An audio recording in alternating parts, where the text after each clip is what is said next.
My name's Alex, and I work as a translator at a education company. I've been in Shanghai for 10 years, exactly 10 years now, and I'm glad that we made it through this lockdown with my dogs. But it's been pretty hard on us. I guess it's mostly the fear and then anxiety because, I could get sent off to the isolation center if I get COVID or if my neighbor gets COVID. And then I don't know what to do with my animals because I have 2 dogs, a cat, and a hedgehog at home. So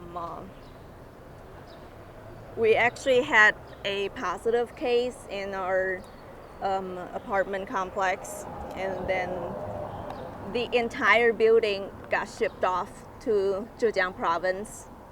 And then there were a second case, and then this time they wanted to ship off the building that has the positive case, and then the 2 buildings next to it, and then that was scary.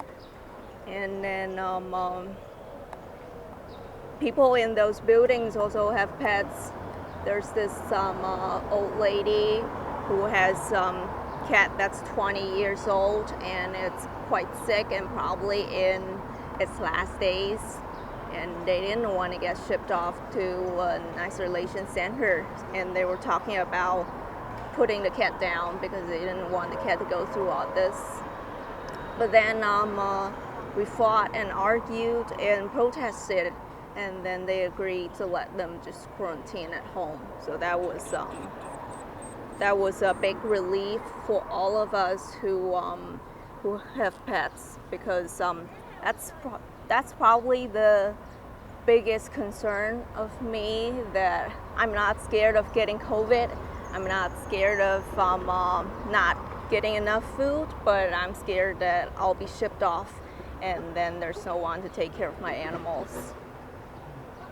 Maybe put it a little bit higher the microphone, sorry. Just a little bit. Mm-hmm.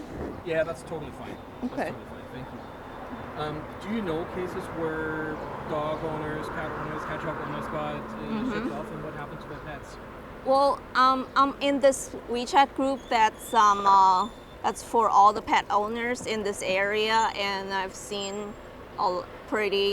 many cases where the owner gets sent off to a quarantine center, and then what they do is they just have to call all the pet shops and hospitals in this area and ask them if they'll take your pet, and then they'll have to also arrange for transportation for the pets to go from their home to the vet or the foster place. And then I've also heard this horror story where this couple, they have a dog, and then they had to be sent off to the quarantine center, and then their dog got lost during the transportation. I mean, luckily they got him back like a few days later, but that was pretty scary. And then there's this guy in my chat group. He found a foster facility, and then he ordered a car to pick up the dog. And then he thought he was getting a van, but then the guy showed up. He's just an Ulama guy on a scooter, and the dog had to sit on one of those delivery box. So that was pretty dangerous. But it worked out? Yeah, it worked out. I think that's the most important thing, right? And Yeah. And I mean, these were really, really special times. Right? How about dog food? Did you have enough?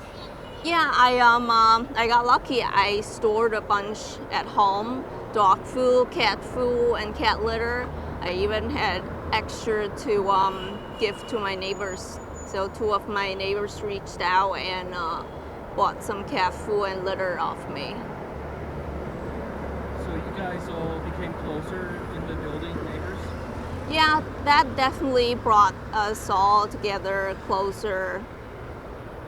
So that was pretty nice, and I was pretty happy that I was able to help my neighbors, and then get to know a lot of them.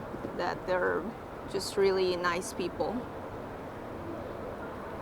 You know, outside of lockdown, we all have routines, things that keep us happy, right? For dogs, it's walking outside. Yeah. I suppose you spend a lot of time with them outside.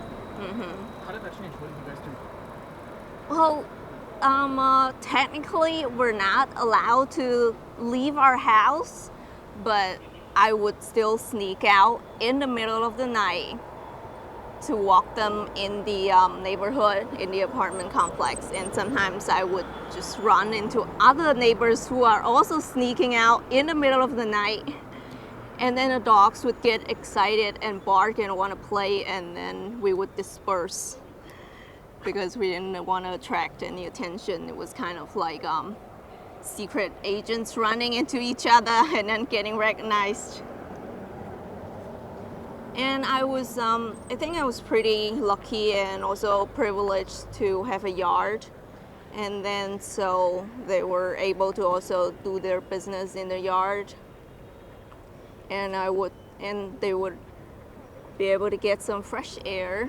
So I think I'm pretty lucky, because think about other people's dogs who were forced to just be locked up in a confined small apartment.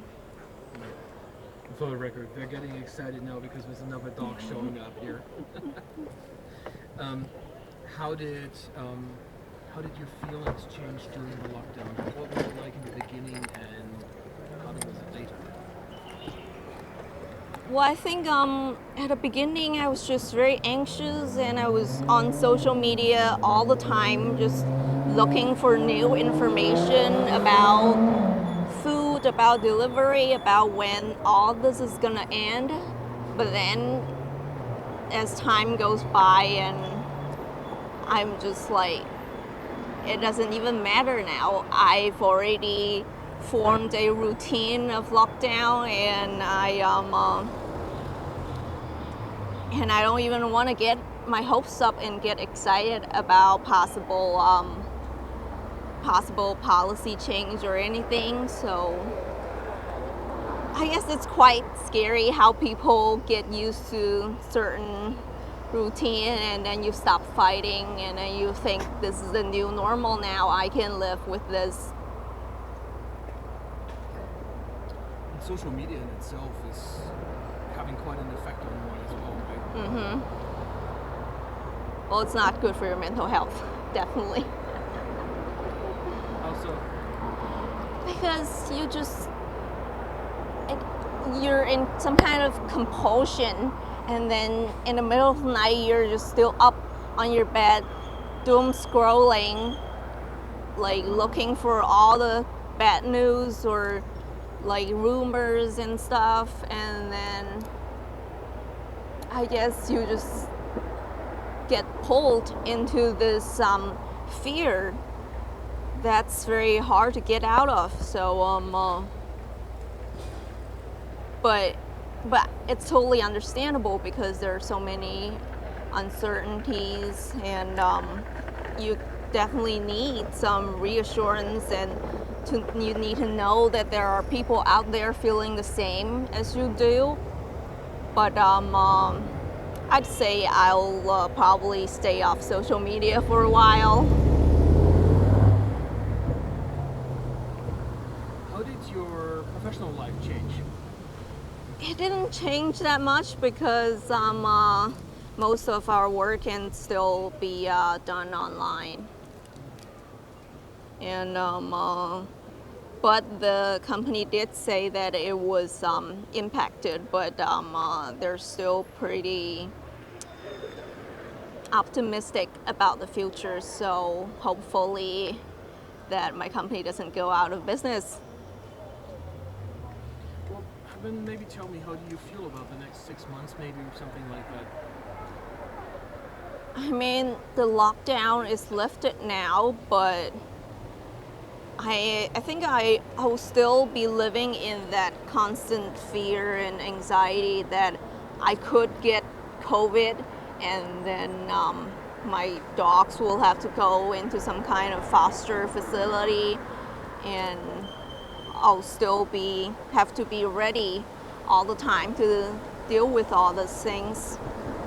So I guess it's just all this mental stress.